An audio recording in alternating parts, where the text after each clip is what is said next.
Thank you, Mr. Chairman. It's always good to see you, and thank you for making the time to be here and your patience. It's critically important that we continue to make the progress we've made on expanding affordable access to health care. As you talked to, it's been a lifetime devotion for you, and I appreciate your work and will continue to do so. I take great pride in the fact that in the decades since ACA became law, the number of Americans without health insurance has dropped by almost half. Pre-existing conditions are no longer a barrier to getting health insurance. Kids are able to stay on their parents' program until age 26, and lifetime caps are history. And that's just a few of the highlights of ACA. I want to focus on telemedicine. According to the CDC, just in 2021, more than 1/3 of Americans made use of telemedicine in the previous year. Prior to the pandemic, I don't want to speak for everyone, but I would suggest that this panel ran the spectrum from curious to skeptical on telehealth. Post-pandemic, I can promise you that this is a room full of evangelists singing the benefits of telehealth.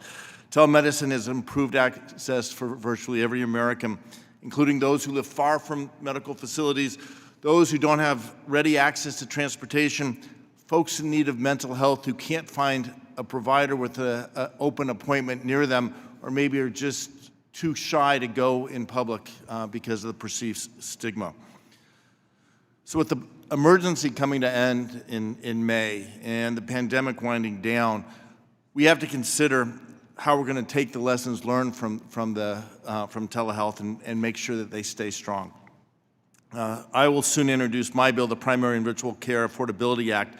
This bill would extend the temporary provision that allows HSA-eligible high-deductible plans to waive the deductible for telehealth services. I'm also joining with my colleague, Ms. Steele, as co-lead on her bill, Telehealth Expansion Act, that's being introduced today, and have already been introduced, to make telehealth flexibility permanent. My questions for you in the last minute is, can you speak to the administration's other actions to expand telehealth services, and how do we build on this progress to make sure telehealth is something that is part of our future? I'll mention one thing that actually is not within HHS's jurisdiction, which is crucial if you're going to get your bill passed and deployed, and that is that broadband has to be made accessible to all communities, because you can do telehealth if you've got good broadband. But if you don't have good broadband, you can't do the connection. And so we want to make sure all communities have decent broadband so they can take full advantage of telehealth. The other thing we want to make sure we do is get people trained up. So especially places like rural America, we get providers, physicians who are ready to use telehealth, because in some of those communities, that's where it's going to have the greatest advantage. And so we want to make sure folks are ready for this time. And then finally, we're going to need to work with you, because the end of 2024 will come soon. Those extensions for telehealth will be upon us before you know it. And what we don't want is for a whole bunch of providers to be wondering, can we or can we not continue to do this? The clock is ticking. Better we take care of it early to give predictability to those providers of how we'll do telehealth. My hope is we can